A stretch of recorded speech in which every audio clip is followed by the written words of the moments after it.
One thing that I want the church to know about Gen Z is that everyone in Gen Z is looking for some sort of higher power, some sort of spiritualism. And a lot of people around here have heard about Ignition, and a lot of our school, my school, comes to Ignition. But even the people who don't, they always talk about, oh, well, the universe will give it to you. And it's this God-shaped hole in their lives. Like, they know that there's something bigger, and it's this idea of God. But I wish that the church would know that we have the idea, we have the want for a God. Not all of us know what he looks like. I wish the church knew that Gen Z wanted to be more involved. We all show up, but we want to have a place and a purpose to come instead of just coming to have worship or listen to music. We all want to be more involved and be more helpful and active in the church. I wish the church knew that Gen Z longs for community. So when we come to church on Wednesdays and on Sundays, it's not just about coming to check it off the list for the week of what we have to do in our busy schedules, but we actually carve out the time because we want the community that we find at church. I definitely want the church to know Gen Z as a generation is a lot more authentic than I think a lot of people realize. I think we as a generation value authenticity more than a lot of attributes in people and our relationships with God, the community, everything. I think generally we can be viewed as kind of disconnected, maybe a little lost in our own world. And I definitely want people to know that that's not the case. We really value that true, intimate connection with the people around us. I think a big thing is that as Gen Z is going to church, that while we are searching for Christ, we're also searching for community. And so for me growing up, it was like the church became a community for me. Whereas I was entering into my middle school, into my high school years, the friends that I made and met at the church have continued to be friends throughout my life as I've gone into college, and I hope as I continue to go forward beyond that. I feel like most of the time people think that our love for God and what we learn about God just comes here on Wednesday nights and kind of stays here and doesn't leave the doors with us. But I think I can say that truthfully, it definitely translates into our environments, whether it's at school or in sports. You just see that one team member, that one classmate just loving so recklessly, or just doing that little thing that just truly shows the love of Jesus or truly shows the character of Jesus in them. I mean, we're not perfect, but truly I can say that all the things we learn on Wednesday nights or on Sunday does not stay with us. We continue to carry it into our little environments. Good morning, Hope Waukee.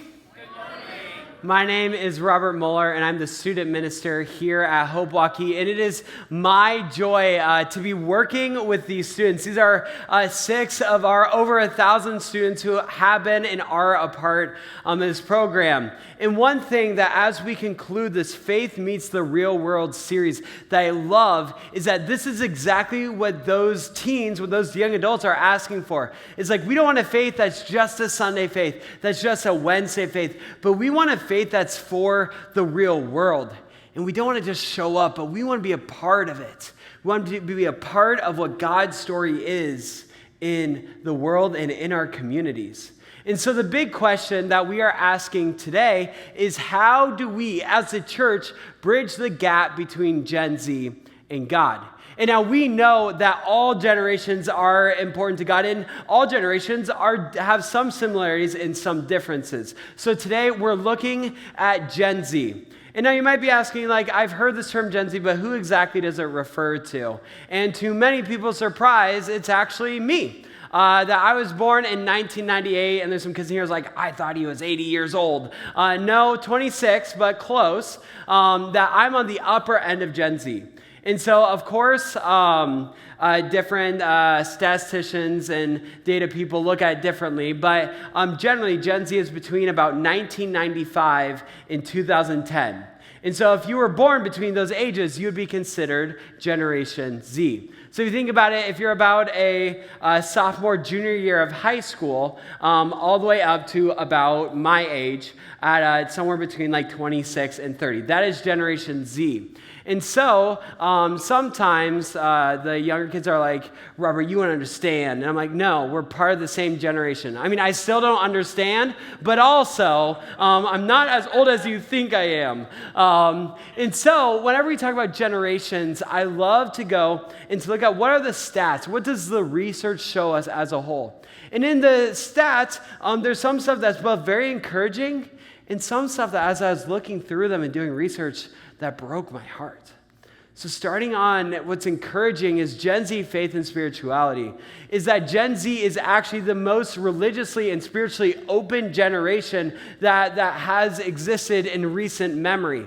It's kind of like what Ryan in the first video said, is that those in my generation were looking for something bigger. We're looking for a purpose that's more than this world, and some people call it the universe, and we're looking for God, but we don't always know what he looks like. And so we have the most religiously open generation, but on the other hand, we also see that, especially since COVID, that Gen Z has been dropping in church attendance. Now, I will add on to that there is some very recent research that shows that there might be a shift in the change in the narrative. Because for the last multiple decades, we've heard this story of the church is in decline, that church attendance, that religious affiliation is in decline. And actually, research is starting to show that it's starting to plateau. And like our prayer is that it moves into a place of revival. But what we see is that as this change is happening, that the growth is actually coming from Gen Z. Is that they are passionate about faith. They're passionate about God and especially about this person named Jesus. And one of the places in the world that is actually very difficult for the church to grow is in the United Kingdom. The United Kingdom is what is called a post-Christian country where in many ways they're like, oh, we did the whole church thing and now we've kind of grown past it. And we know there's no growing past a church. That's how God has designed us to be. But they say it's culturally irrelevant. And so back in 2018, research showed that young men and women from 18 to 24 years old, that only 4% of young men had gone to church once in a year and only 3% of young women. But then 6 years later in 2024, young men had over 5 times more likely to go to church, and young women were over 4 times more likely. That there is a generation of revival going on, both over across the pond, but also here. What we see in our congregation alone is that our student ministry has doubled in size since 2020. We see students coming in every single week who are hungry and looking for God. And so on one hand, we see that they're religiously open, and we also see that there's a mistrust of the church. And so we ask, how do we as a congregation be the bridge for the gap there? It is also pretty difficult to talk about Gen Z without talking about mental health. And we could go through the statistics and the research until I'm blue in the face, but I think this graph shows really well kind of the state of mental health for Gen Z. So the big research question is, throughout all the generations, was over the last 2 weeks, how often have you been bothered by the following problems? 61% of Gen Z said that they have felt nervous, anxious, or on edge in the last 2 weeks. 42% shared feeling down, depressed, or hopeless. And 18%, almost 2 out of 10 teenagers and young adults shared that they had thoughts that they would be better off dead, or the thoughts of hurting themselves in some way. And I don't know about you, but these are really scary and really heavy statistics. All of us in this room probably at least know 10 teenagers or young adults, and probably even have 10 that we deeply care about.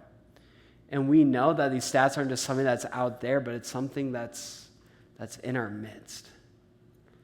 There's a sociologist and researcher named Jonathan Haidt, and he wrote this book called The Anxious Generation, which has taken the United States by storm. And it's saying that why is it that the mental health crisis has so acutely risen, especially when we got these things called iPhones and social media? What is it about how we have framed this world that makes it difficult in order for our brains to be healthy? And why is it that Gen Z, by far, is the most anxious generation that has been on the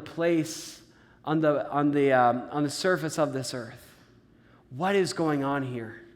We also have this thing called social media that the whole purpose is to hopefully get us connected with each other and across the whole world. And yet, why is Gen Z the most lonely and isolated generation we have seen so far? And this is something that we hear from students when we're trying to figure out what the sermon series we're doing for our missions the next year. By far, the number one thing that they want to learn about is mental health.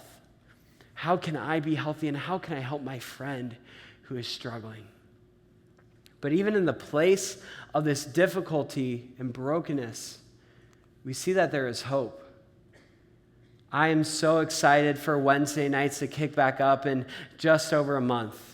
At the end of each Wednesday night, I am both the tiredest I have ever been in my entire life, but also the most encouraged and the most hopeful about the future of the church that I have ever been.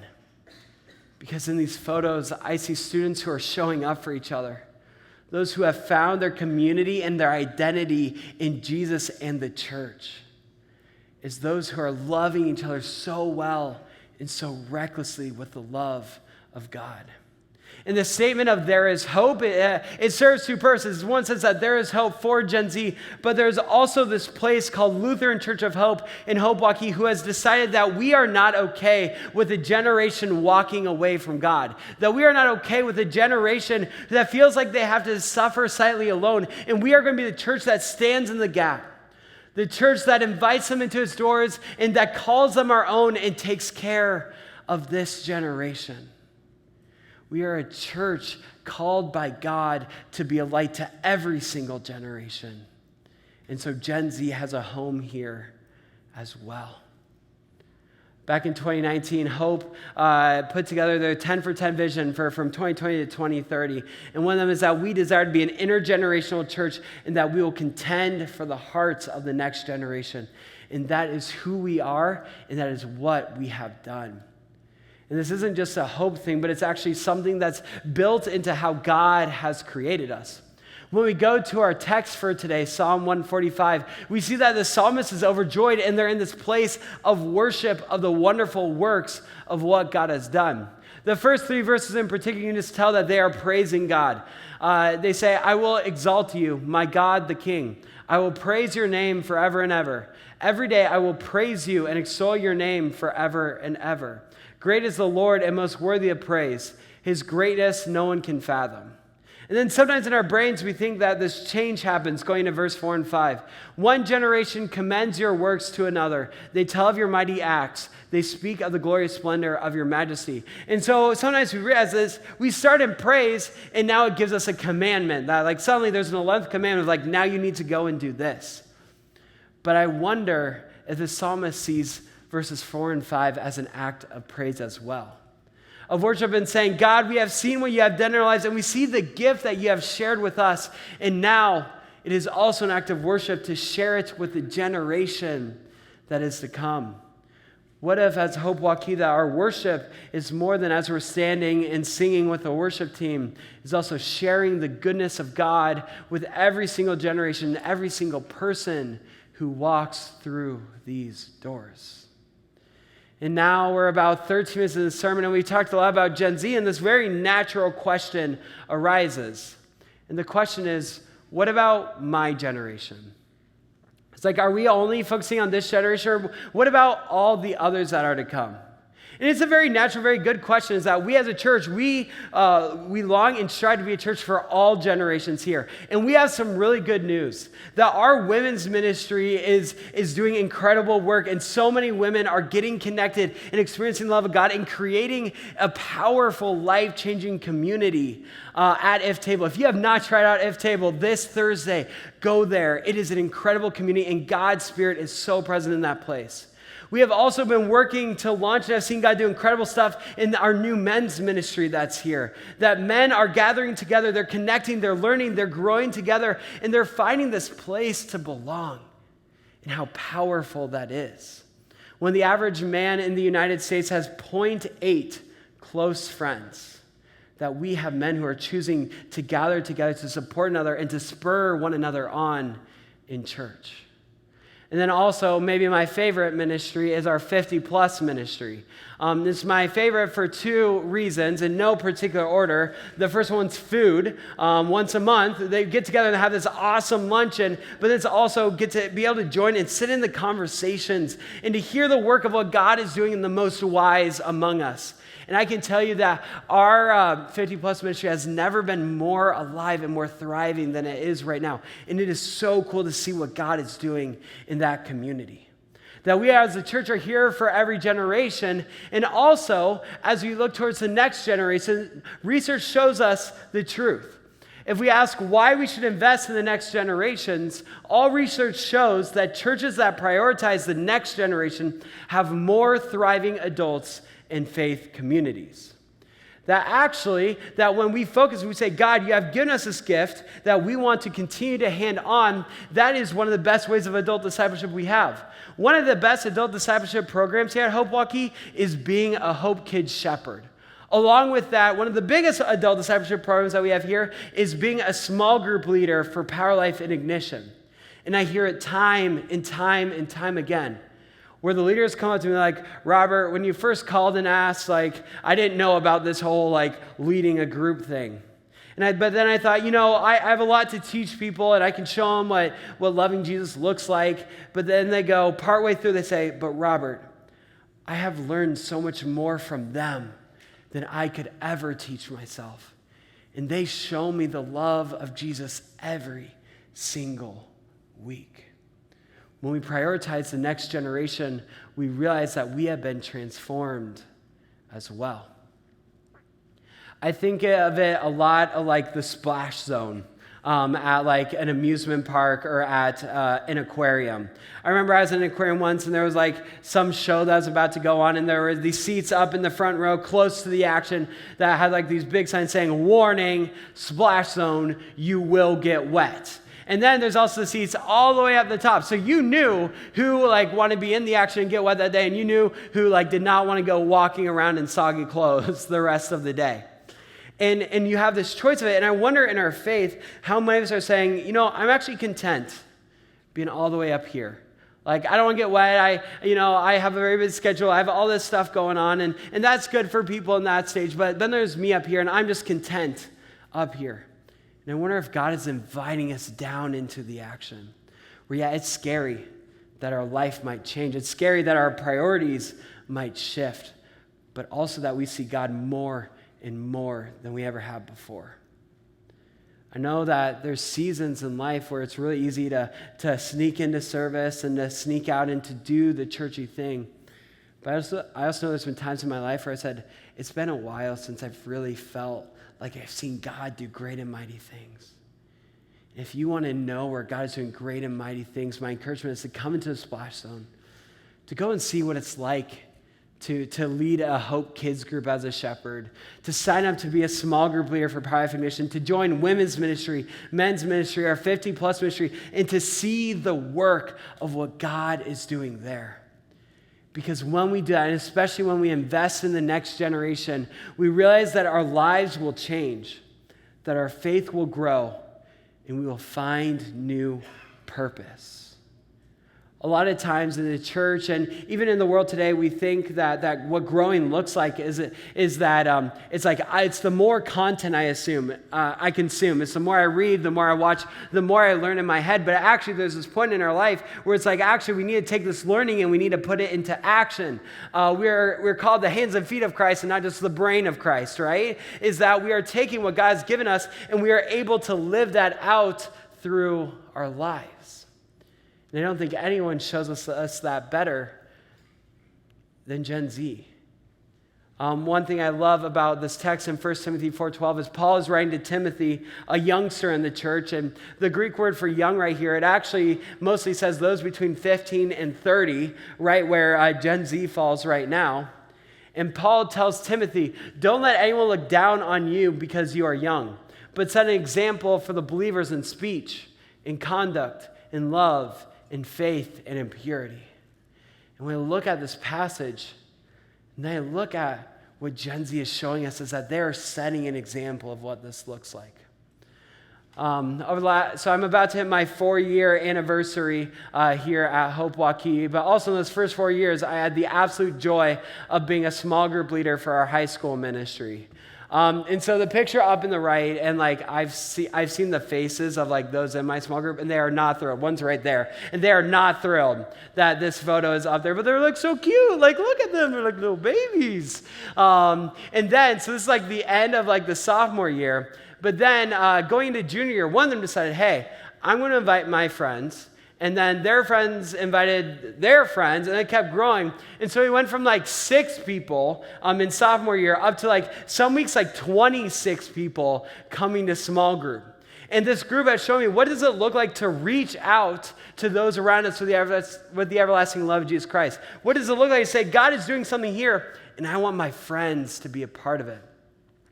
This group has shown me what it looks like to love and to care for one another, to weep with those who are weeping, to rejoice with those who are rejoicing. And they've shown me who Jesus looks like more clearly than ever before. And one of my favorite nights from this last year is we had a big worship and baptism night where we got to see 70 students stand in front of their peers, their families, and the congregation, and to declare their faith in Jesus and share what God has done. And they showed me what following Jesus looked like. They set an example for all of us of what it looks like to run after Jesus. I love these pictures over here on the left side where in my second year we started a tradition of taking like a large group photo for Ignition, and we just had to go further back, and suddenly like the tables have disappeared, and it's like the whole room. And it's not just growing in number, but it's growing in maturity. It's growing into love. It's growing into the impact that these kids have on the community and the world around them. One of my favorite nights every single year is Real Love Night, where small groups come together with their own mission projects, and they say, hey, we're just going to love those who are around us. And they show me what it looks like to follow Jesus. And we don't just invest in the next generation because we like teenagers, we like young adults, but or as a new commandment, but it is something that is just innate within the church. It's something that we are just called to do. We go back to that psalm and we say that is actually just natural in our worship of God to not want to keep it to ourselves, but to hand it to those who come next. And what one research calls this is that it's being the adoptive church. Because Chap Clark, he's a professor, researcher, and he says there's a lot of churches where it feels like there's Sunday mornings, big church over here, and then all the way on the other side is the youth group. And that there's this big chasm between the two. It says that actually the church as a whole, in each part individually, is better when we are one together. Where the youth group isn't just this thing that's over there, but it's actually brought within the life of the church. And so what that means is that we believe that the church is better when students are empowered to serve and lead. I can say with full confidence that we could not run Sunday mornings without our students. That our students and young adults, that they are in the band, they're on the production team. They are what is keeping our nursery and Hope Kids teams running. Some weeks they are the ones putting the donuts on the platters out there, and they are serving and leading in this church. And I wonder what it looks like for us as the church is to empower them and to give them these opportunities. What would it look like if when these students are 40 years old and they are living some other place in the country doing something else, when they go to their church, they don't worry, I have been leading in the church for 25 years because my church growing up believed in me. What does it look like to hand the keys of the church over to the next generation and to say that we are in this work together? Because yes, the church is better when students are empowered to serve and lead, but it's also better when adults invest in the lives of the next generation. I love these photos because they show two very different ways of investing that are equally as impactful. One is in the small group setting, have these deep, meaningful conversations about the message, about scripture, and about life. There's also just having fun and being a community together. We have a Christmas parody battle every year, and there's never more laughter than on this night. And so when we think of investing, it doesn't just mean doing the programmatic thing of signing up for this exact position, but it means I have people in my life, teenagers, young adults I care about. What does it look like to send them a text, say, hey, I'm thinking about you. How can I be praying for you? What does it look like for a young adult to invite them in and say, hey, Do you want to come over for the family dinner tonight? We would love to catch up and to see how you're doing. And all this goes around the biblical theme of adoption, of how at one point we weren't God's kids, but through the work of Jesus that God has brought us into his family. And now it's our job to partner with God and to bring them in. And this next clip that we're about to watch shows me what the power of adoption really is, what it looks like when we see the love that God has for his children. Let's watch.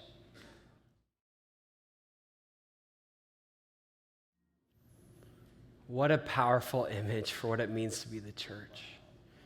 It brings me back to Romans 9, where Paul is quoting the prophet Hosea, where God is saying, those who are not my people, I will now call my people. And I will love those whom I did not love before. And then at the very same place where they were told, you are not my people, there they will be called children of the living God. And I think about this generation. I think about Gen Z and how much of the world is saying, you're not my people, that you have not lived up to the standard, that you didn't make this team, you didn't get these scores, and you didn't try hard enough, and so sorry, you're kicked out. But how we here at the church, that our arms are wide open and saying that you have a place in this family, that you can call this place home, and there's nothing that you have to do. That Jesus has done all that. Jesus has crossed the way, so there is no barrier, there is no boundary between us, but there is only love in this place. And this is not just a message to Gen Z, but this is a message to every single generation. It gives this vision of asking, what if the church looked like this? A little crazy, maybe slightly dysfunctional at times, but that the love of God is here. And what I love about this clip is that it starts out with just the kiddo, the parents, and the judge, but then suddenly the extended family comes in. They say, no, you're one of us too. And what does it look like for us with the generations that are to come to be that extended family and say, you're one of us too, and we're here to support you. We're here to build you up and to give this gift that we have received onto you as well. Because as I think back to the opening statistics, I think back to the dropping church attendance, but also the ardent desire for God. I think back to the mental health struggles, the loneliness and the anxiety. I have to ask myself, what if the church was the solution? What if we were the ones who stood in the gap? And in a world of loneliness, we say, you belong here and you have a home with us. In a world of anxiety where we don't say, oh, you can suffer alone over there, but like, can you bring us in and join us in that place? Because man, we don't want you going through this alone. And you have these big questions, these God-sized questions, and luckily we have the answer, and his name is Jesus. Hope Waukee, let's be the church that stands in between the gap of Gen Z and God, that God has called us and invited us into this place to show them the love that God has for them. Let's be the church that's not okay with the stats that estimate that 10 million young people will walk away from their faith in the next 10 years. But let's be the church that says, no. In this community, in this place, every single student, when they walk in, every single young adult will know that they are fully loved and fully known by the God of the universe. And that starts with us. Because when we show up in the lives of young people, it's not just filling a slot, it's not just being the adult in the room, but it's making an eternal impact. We know that the stuff we do today is like planting seeds, and maybe we will never see them grow, and definitely not to be a huge tree, but we know that the church in 50 years from now will be forever changed by the work that God is doing. We know that heaven will look different because of the love and the truth that we have in this place. And I just want you to know, Hope Waukee, that what you do changes lives. And that's not just me saying it, but it's the story of the students. So let's not listen to my words, but let's hear what the students themselves have shared about what impact this place has had on their lives. Ignition in Power Life has given me the space to be vulnerable in my faith, whether it's with questions of uncertainty or questions to gain more understanding. It's also connected me with such an amazing leader, Katie Dre, who's always there to guide us, to speak God's truth to us in times where it's not really clear. So it's just my faith journey wouldn't be as strong or as consistent right now without Ignition and the friends and the people it's given me. The church, and especially Power Life and Ignition, have had a huge impact on my life. From the second I got into my current small group in 8th grade, it was just like boom. Like, these are my guys, this is my people. No matter what happens every week, I'm always gonna have Wednesday nights to have fellowship and be able to talk to God, be with God, and be with the people who He's really brought into my life to change me. And one of the people is our leader. Shout out Dave Parker. He's always there for us. Like, he's in the stands at our track meets. He's always cheering for us. He knows what's going on in our lives, and he really cares about us. Through Ignition, I was really able to, it was the first time I was able to make my faith my own. It wasn't just my parents take me to church on Sundays, but it was something that I chose to do. And through the connections I made with my friends and with my leader, I was just able to continue to grow that in a place that felt safe and where I could learn how to authentically worship. And I think just being able to interact with people with, all different stories, all different backgrounds, it's a really just enriching experience for me, because when I get to talk to people who maybe I've never met before, and I get to hear their story and understand a little bit about their life, it's like, wow, I have so much more interest in the things going on around me, and having a space to connect with people, whether it be Ignition or just like Sunday mornings here at Hope, it gives me a chance to step away from just the constant scrolling and kind of focus on the stuff that's active around me and live, and breathing. It's not as stale, and it feels fresher and it feels better to just be in that space rather than be in your phone all the time. Ignition has helped me grow so much in my faith. At the beginning of the year, I was just kind of showing up just to come meet with my friends. But towards the end of the year, I had like a real relationship with God, and I actually wanted to come and learn more about Him. And it's great, especially my leader, Jamie Sundett. She helps so much with an outside perspective and being wiser and helping us know the Word more and getting more involved and helping us just grow in our faith altogether. The church has really become a second home for me. My home away from home. And I always look forward to VBS.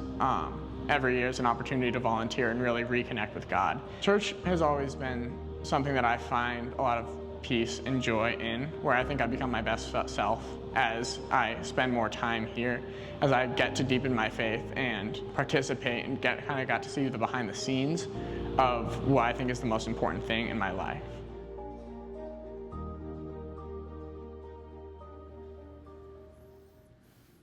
When we invest in the lives of the next generation, it's not just filling a slot, but it's making an eternal difference. When we sign up to help out in Hope Kids and to be a shepherd, it's not just being the parent in the room, but it's sowing these seeds that God is going to use and bring growth from. When we show up on Wednesday nights and we're a Power Life or Ignition small group leaders, we are both, one, encouraged by the faith that we see, but also we are handing this gift that has been given to us, and we're sharing with this generation to come that's going to share with the one after that, and the one after that, and then suddenly the world begins to look different. When we reach out to some young adults that we know and love, and we invite them into our home for a meal, we're changing eternity because of the love, and heaven and earth just get a little bit closer. And right now, it sounds like an impossible task, but it's not.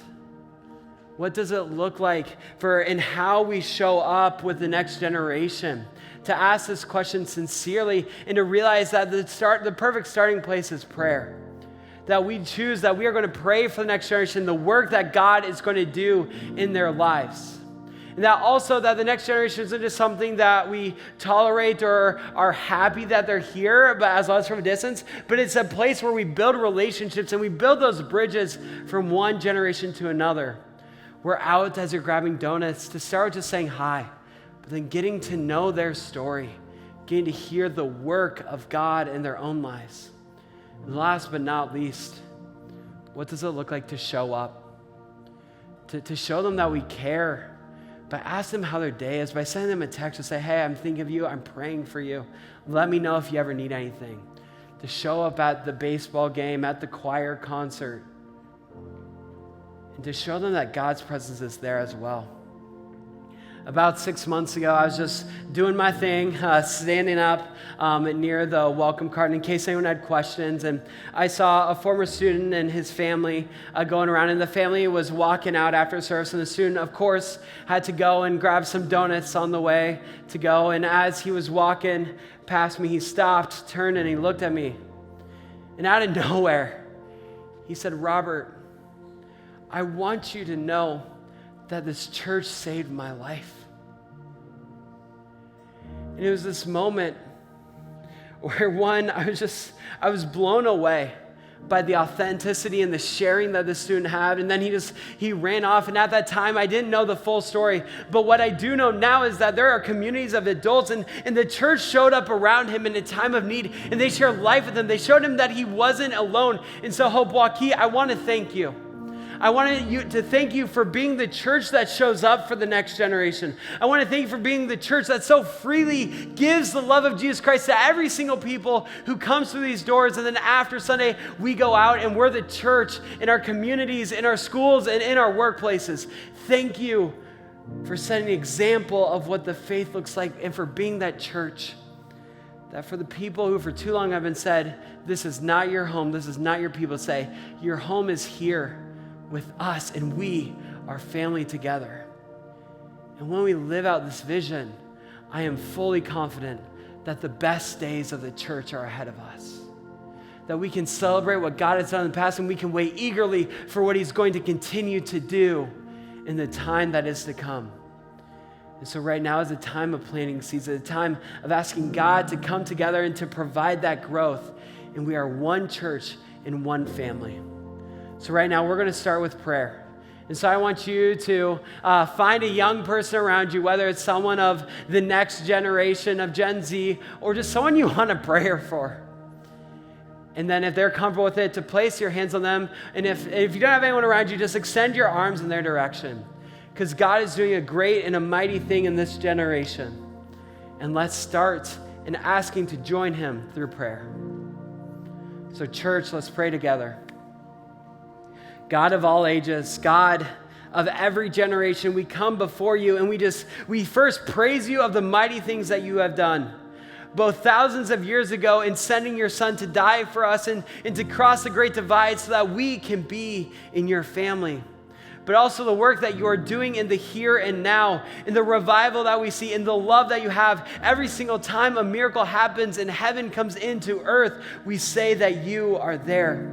And so right now, we specifically pray for Generation Z, for the work that you are doing in them, for how that they are leaders in your church. And we ask that you empower the rest of us as your church to come around them, to bring them into the family, to build them up, to encourage them, and to send them out into your world to be the bearers of the light in the darkness. So right now, we ask for more of your spirit, more of your power. We pray this all in Jesus Christ's holy, awesome, and powerful name. Amen.